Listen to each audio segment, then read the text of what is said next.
स्वागत है एक और नए शानदार वीडियो। बात करने वाले हैं झारखंड हाई कोर्ट में जो वैकेंसी निकाली गई है असिस्टेंट के पोस्ट पे, उसके लिए कैसे आपको फॉर्म को अप्लाई करना है स्टेप बाय स्टेप मैं आपको जो एक लाइव फॉर्म फिल करके बताऊंगा, ताकि आपको फॉर्म फिल करने में किसी प्रकार की मिस्टेक ना हो। तो असिस्टेंट के पोस्ट पे जो है शानदार भर्ती निकाली गई है झारखंड हाईकोर्ट रांची में। 55 जो है पदों पे भर्ती निकाली गई है। अगर आप ग्रेजुएशन कंप्लीट कर चुके हैं किसी भी विषय से तो आप इस वैकेंसी के लिए फॉर्म को अप्लाई कर सकते हैं। साथ ही साथ आपको पास जो है कंप्यूटर का नॉलेज भी होना चाहिए और थोड़ा सा आपको टाइपिंग भी आनी चाहिए, जैसे कि 20 वर्ड पर मिनट के हिसाब से आपको जो है कंप्यूटर पे टाइपिंग भी आनी चाहिए। तो आप फॉर्म के लिए एलिजिबल होंगे, अप्लाई कर सकते हैं। आपकी उम्र जो है मिनिमम 21 वर्ष होनी चाहिए और अकॉर्डिंग टू कैटेगरी, जैसे अनरिजर्व ईडब्ल्यूएस के लिए 35 वर्ष, BC1 BC2 के लिए 37 वर्ष और फीमेल अनरिजर्व के लिए 38 वर्ष और इसके अलावा 40 वर्ष SC ST मेल फीमेल दोनों के लिए मैक्सिमम उम्र सीमा रखा गया है और 1/1/2024 तक आप इस उम्र की गणना यहाँ पे करने वाले हैं। तो मैंने ऑलरेडी जो है इस भर्ती के ऊपर जो है डिटेल में डिस्कशन किया हुआ है, सिलेबस के बारे में, सिलेक्शन प्रोसेस के बारे में, एप्लीकेशन फी के बारे में।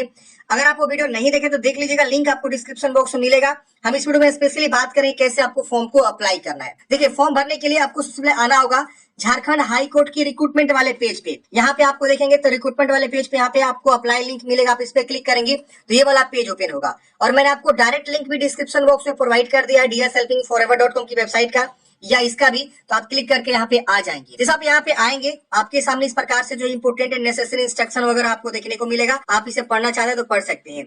यहाँ पे आपको एडवर्टाइजमेंट भी डाउनलोड करने का ऑप्शन मिलता है, आप इस पे क्लिक करके एडवर्टाइजमेंट को डाउनलोड कर सकते हैं। यहाँ आपको रजिस्टर का ऑप्शन मिलता है, यहाँ लॉगिन का या कॉन्टेक्टस का। तो पहले आप रजिस्ट्रेशन वाले ऑप्शन पे क्या करेंगे, क्लिक करेंगे। सबसे पहले आपको रजिस्टर करना होगा, फिर आपको लॉगिन करना होगा। तो हम पहले रजिस्ट्रेशन वाले ऑप्शन पे क्लिक करेंगे। अब यहाँ पे देखिए बोला गया है कि आपको इस कैप्चा कोड को भरना है। पहले ही आप इस कैप्चा कोड भराएगा, उसके बाद से आपको यहाँ पे डिक्लेयर करना है और न्यू रजिस्ट्रेशन वाले ऑप्शन पे क्लिक करना है। जैसे आप इस पे क्लिक करेंगे तो अगले स्टेप में आपका रजिस्ट्रेशन वाला ऑप्शन खुल के आ जाएगा। यहाँ आपको टाइटल यूज करना है मिस्टर, MS और MRS। मिस्टर यानी मेल के लिए होता है, फीमेल के लिए होता है MS और MRS। तो इस तरह से आपको क्या करना है, चूज करना है जो भी आपका यहाँ पे टाइटल लग रहा है। फिर यहाँ फर्स्ट नेम, मिडिल नेम और लास्ट नेम ऐसे आपको लिखना है।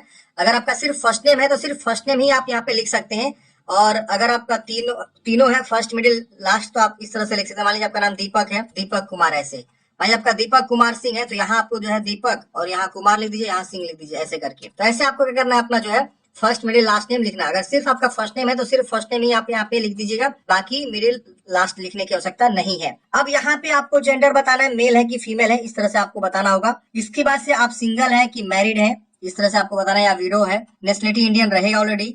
डोमिसाइल पूछ रहा आप झारखंड के हैं तो यस करेंगे। कैटेगरी बताएंगे BC1 या BC2। जैसे हमने यहाँ BC1 BC2 चूज किया ना, तो यहाँ मोगला डोमिसाइल सर्टिफिकेट, कब आपका डोमिसाइल सर्टिफिकेट इशू हुआ है वो बताना है, और कास्ट सर्टिफिकेट और कब आपका कास्ट सर्टिफिकेट इशू हुआ है यहाँ पे आपको बताना होगा। तो अगर आप झारखंड के निवासी हैं तो अपना जो है कास्ट सर्टिफिकेट और निवास सर्टिफिकेट वो दोनों आपको देना होगा। अगर आप जनरल से आएंगे तो देखिए आपका जो है सिर्फ यहाँ पे डोमिसाइल ही मांगेगा, कास्ट सर्टिफिकेट हट जाएगा। तो जो कैंडिडेट्स कैटेगरी का रिजर्वेशन लेना चाहते हैं BC1 BC2 या EWS SC ST, उनको अपना जो है जाति सर्टिफिकेट एज वेल एज निवास सर्टिफिकेट भी बताना होगा। अगर मान लीजिए जनरल है तो सिर्फ उनको निवास बताना होगा। अब यहाँ विकलांग है तो यस करेंगे और विकलांगता के बारे में बताएंगे, विकलांग कितना % है आप यहाँ पे बता देंगे। नहीं है तो इसे आप नो कर देंगे, डिसेबल हो जाएगा। अगर आप झारखंड के निवासी नहीं है तो आप इसे नो करेंगे। तो यहाँ आपको बोलेगा the candidates of the other state in the reserve category shall be treated as unreserve category. मतलब अदर स्टेट के जो भी कैंडिडेट फॉर्म भर देंगे वो जो है रिजर्व कैटेगरी में ट्रीट किए जाएंगे। यहाँ लिखा गया है, आप यहाँ देख सकते हैं। प्लेस ऑफ बर्थ,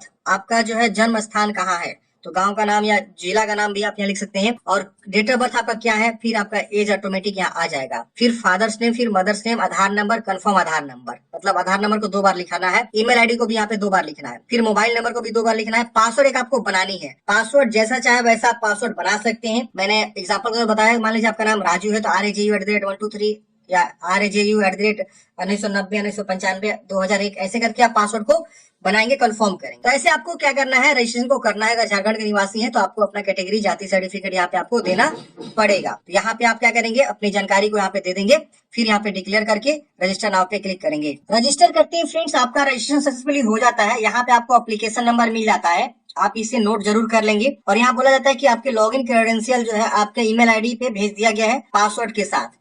तो आप यहाँ पे लॉग इन नाउ वाला ऑप्शन पे क्लिक करेंगे। आप इसे पहले नोट जरूर कर लेंगे, क्योंकि अगर मान लीजिए एसएमएस नहीं आया होगा तो यही आपका एप्लीकेशन नंबर आगे भी काम आने वाला है, तो आप इसे नोट कर लीजिएगा। अब लॉग इन वाले ऑप्शन पे आते हैं फ्रेंड्स, यहाँ पे आपको एप्लीकेशन नंबर लिखना है, पासवर्ड जो आपने बनाया था वो पासवर्ड लिखेंगे, फिर इस कैप्चा कोड को भर के लॉग इन करना है। लॉग इन करते हैं फ्रेंड्स, यहाँ पे आपका जो इस प्रकार से आ जाएगा आपका डैशबोर्ड। यहाँ पे आपको जो है log out, educational qualification, home का ऑप्शन मिलेगा। तो अब आपको यहाँ पे कम्युनिकेशन डिटेल्स भरना है, यानी कोरेस्पोंडेंस एड्रेस भरना है, यानी प्रेजेंट एड्रेस आपको भरना है पहले। तो यहाँ पे आप अपना विलेज, पोस्ट, थाना सब चीज जो है इस बॉक्स में लिख दिएगा, फिर सिटी, फिर डिस्ट्रिक्ट, फिर स्टेट और फिर पिन कोड यहाँ पे आपको लिखना होगा। ये पूछ रहे परमानेंट एड्रेस, यानी अगर आपका कोरेस्पोंडेंस एड्रेस सेम है परमानेंट की तरह, इसको टिक करेंगे, सेम सेम ऊपर वाला कॉपी हो जाएगा। अलग है तो आपको अलग अलग यहाँ पे लिखना होगा। अब यहाँ पे आपको मैट्रिकुलेशन के बारे में 10वीं क्लास का बोर्ड या यूनिवर्सिटी का नाम लिखना है, तो बोर्ड होता है, बोर्ड लिखिएगा। फिर यहाँ पे पासिंग ईयर, कितना मार्क्स आपको ऑब्टेंड हुआ है, मान लीजिए 320 नंबर आपको मिला हुआ है ऑब्टेंड में, और 500 का होता है तो आपका परसेंटेज आ जाएगा। यहाँ पे फर्स्ट है कि सेकंड है कि थर्ड है क्या आपको बता देना है। अगर आपका जो है सीजीपीए वगैरह ये सब वाला है तो आप उसको पहले क्या करेंगे, मार्क्स में कन्वर्ट जरूर कर लेंगे और उसके अकॉर्डिंग आपको यहाँ पे बताना होगा। जैसे बहुत सारे लोग सीबीएसई बोर्ड से पढ़े होंगे 10वीं 12वीं, तो उनको यहाँ पे पहले क्या करना होगा, सभी जो है सब्जेक्ट को मार्क्स में बदलना होगा, ग्रेड को, और उसके बाद से परसेंटेज में उसको बताना होगा। फिर यहाँ इंटरमीडिएट की जानकारी भरेंगे, उसी तरह से बोर्ड का नाम लिखेंगे, पासिंग ईयर, ऑब्टेंड कितना में कितना नंबर मिला है, फर्स्ट है कि सेकंड है, यहाँ पे बता देना है। फिर आपको ग्रेजुएशन के बारे में बताना है, यूनिवर्सिटी का नाम होता है तो यूनिवर्सिटी का नाम यहाँ पे लिखेंगे। फिर यहाँ पे पासिंग ईयर, ऑब्टेंड मार्क्स और कितना का था ग्रेजुएशन आपका, टोटल सभी तीनों सेमेस्टर को मिला के, या जो 4 सेमेस्टर होगा 4 सेमेस्टर का, तो आप यहाँ पे टोटल मार्क्स को लिखेंगे कितना परसेंट आपका है, और यहाँ पे फर्स्ट है कि सेकंड है। फिर अदर क्वालिफिकेशन है तो आप अदर क्वालिफिकेशन को यहाँ पे बताएंगे, जैसे कि पीजी ये सब वगैरह है, तो नहीं है तो इसे छोड़ देंगे। अब यहाँ देखिए computer in diploma in computer application या डीसीए प्लस, मतलब कम से कम जो है आपको यहाँ पे कंप्यूटर का नॉलेज भी आपको मतलब देना होगा, कंप्यूटर का इंफॉर्मेशन यहाँ पे आपको देना जरूरी है, क्योंकि ये ऑलरेडी नोटिफिकेशन में लिखा गया है। तो देखेंगे फ्रेंड्स, यहाँ पे जो है नोटिफिकेशन के पेज नंबर 4 पे जो है ऑलरेडी यहाँ पे जानकारी लिखा गया है कि यहाँ पे एटलीस्ट 6 मंथ का ड्यूरेशन वाला जो है आपको एक कंप्यूटर का जो है सर्टिफिकेट भी यहाँ पे देना होगा। जैसे कि डिप्लोमा इन कंप्यूटर एप्लीकेशन हो गया या डीसीए प्लस हो गया, तो आप यहाँ पे दे सकते हैं। कम से कम जो है 6 मंथ का होना चाहिए। तो आपको यहाँ पे डीसीए या एडीसीए हो या कंप्यूटर कोई और सर्टिफिकेट हो जो 6 महीने से कम का ना हो, वो आप यहाँ पे देंगे। तो आप उसका जो इंस्टीट्यूट का नाम लिखेंगे, पासिंग ईयर बताएंगे और कितने मंथ का कोर्स था वो आपको यहाँ पे बताना होगा। फिर यहाँ पे अगर आप स्पोर्ट्स कोटा से आते हैं तो यस करेंगे, नहीं आते तो नो करेंगे। तो ये चीज आपको ऐसे भरना है क्वालिफिकेशन वाला।